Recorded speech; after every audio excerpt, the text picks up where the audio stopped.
Haracharan and Karthik from degree first year. నా పేరు హరచరణ్.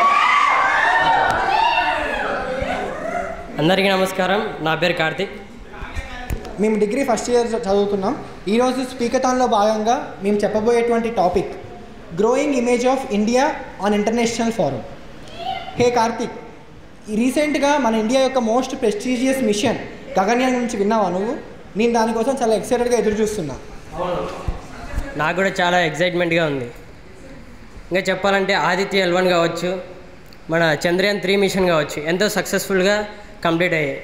ఇంకా గత 10 సంవత్సరాల నుంచి చూసుకుంటే మన ఇండియా యొక్క గౌరవం కావచ్చు ఎంతో బాగా పెరుగుతుంది. నిజమే.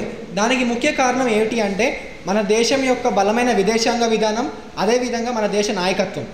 India is now known for its success in balancing the power on global stage. India has become the voice of underdeveloped and developing countries and emerging as the leader of global south. India's neighbourhood policy వేరే కంట్రీస్తో పోల్చుకుంటే India అనేది తన నైబర్స్కి first priority ఇస్తుంది. ఇంకా చెప్పాలంటే developing countries Nepal కావచ్చు, శ్రీలంక, భూటాన్ వీళ్ళకి economic పరంగా చాలా హెల్ప్ చేస్తుంది ఇండియా. మన ఇండియా అనేది eastern part of the world, అంటే సౌత్ ఈస్ట్ ఏషియా కావచ్చు, సౌత్ ఏషియన్ కావచ్చు, లేదా జపాన్ వంటి కంట్రీస్తో బలమైన సంబంధాలు ఏర్పరచుకోవడం కోసం గవర్నమెంట్ ఒక పాలసీ తీసుకొచ్చింది. ఆ పాలసీ పేరు ఎవరైనా చెప్పగలరు ఆడియన్స్లో?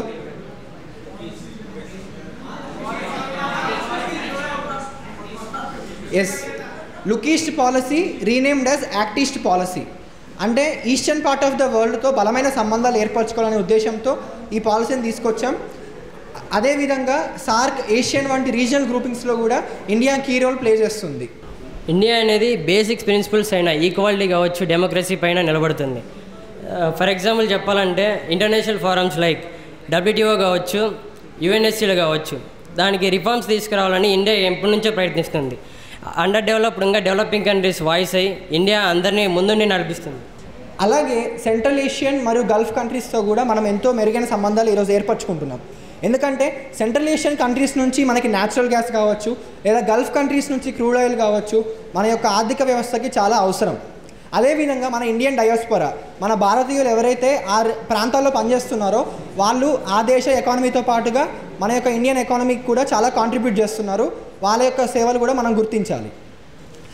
అదేవిధంగా ఈ మధ్యకాలంలో చూసుకుంటే సాంస్కృతిక సంబంధాలు, కల్చరల్ టైస్ కూడా మనం బిల్డప్ చేస్తున్నాం మిడిల్ ఈస్ట్ కంట్రీస్తో. ఫర్ ఎగ్జాంపుల్ UAE దుబాయ్లోని స్వామినారాయణ్ మందిరం దానికి రీసెంట్ ఉదాహరణ. ఇంకా చెప్పాలంటే మన ఇండియాస్ ఫారిన్ పాలసీ ఎవరి ఇన్ఫ్లుయెన్స్ లేకుండా మన కొద్దీ మనం మన ఓన్ డిసిజన్ తీసుకొని ఎంతో స్టాండర్డ్గా నిలబడుతున్నాం. ఇంకా చెప్పాలంటే for example Ukraine Russia war కావచ్చు, ఇజ్రాయెల్ పాలిస్తాన్ వార్ కావచ్చు, ఈ మనం తీసుకునే డెసిషన్స్ ఎంతో కీ రోల్ ప్లే చేశాయి. ఇంకా మన 8 నేవల్ ఆఫీసర్స్ని ఖతార్ నుంచి తీసుకురావడం కావచ్చు. అంటే మన ఇండియా యొక్క ఇన్ఫ్లుయెన్స్ అనేది బయట ఎంతగానో కనబడుతుంది. ఆడియన్స్, మీకు ఒక క్వశ్చన్. సుడాన్లో సివిల్ వార్ జరిగే టైంలో ఇండియా ఒక ఆపరేషన్ ద్వారా ఇండియన్ సిటిజన్స్ని కాపాడడానికి ఒక ఆపరేషన్ క్రియేట్ చేసింది. దాని పేరు ఎవరు చెప్పగలరా? Operation Kaveri. India had been the president of prestigious global forum, that is G20, in the last year 2023, which was held at Delhi in September month. India has scripted a new history by bringing together all the countries in the world over key global controversial issues in the G20 summit, and all the countries had agreed for Delhi Declaration.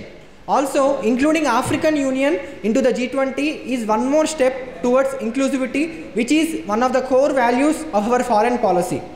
And expansion of the BRICS is also a recent example.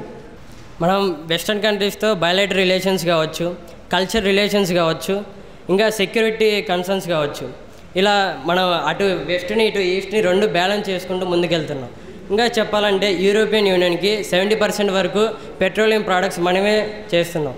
ఇంకా గత 5 సంవత్సరాల నుంచి చూసుకుంటే ఇండియాలో investments అనేవి చాలా పెరిగిపోయాయి. మనం తొందరలో వరల్డ్స్ ఫ్యాక్టరీ అనే పేరుని పొందబోతున్నాం.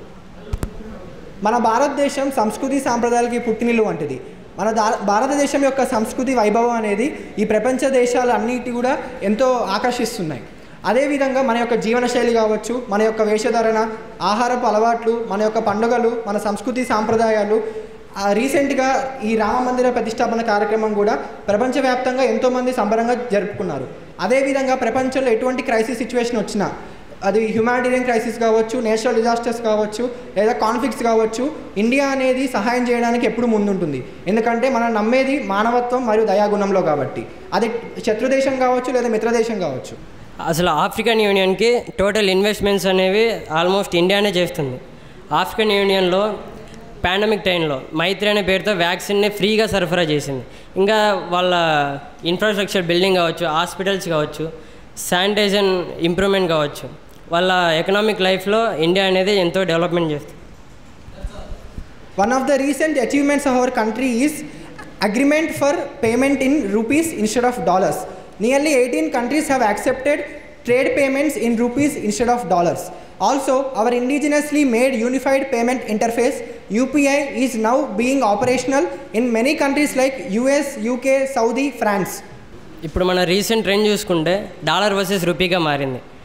ఇండియా అనేది వెస్ట్రన్ శాంక్షన్స్ ఎంత ఉన్నా కానీ ఫస్ట్ ప్రయారిటీ తన సిటిజన్స్కి ఇస్తూ తన సిటిజన్స్ని ఎంతో డెవలప్మెంట్ చేయాలనే రీతిలో ముందరికెళ్తుంది. ఇంకా మన ఇంటర్నేషనల్ ఫోరంలో ఇండియాని ఎవరు ఇగ్నోర్ చేయలేరు. ఇండియా అనేది ఎంతో క్రూషియల్ రోల్ ప్లే చేస్తుంది. India as a responsible member of international community has always stand for piece, progress, prosperity, mutual respect, independence, tolerance and sovereignty of each and every country irrespective of their size, their population or the region that they belong to. వసుదైక కుటుంబకం, ఈ విశ్వం అంతా ఒకే కుటుంబం అని ఎంతో ఉన్నతమైన భావం కలిగినటువంటి భారతదేశంలో జన్మించినందుకు మనందరూ నిజంగా గర్వపడాలి. అదేవిధంగా తలెత్తుకొని చెప్పొచ్చు మేరా భారత్ మహాన్ అని. ధన్యవాదాలు.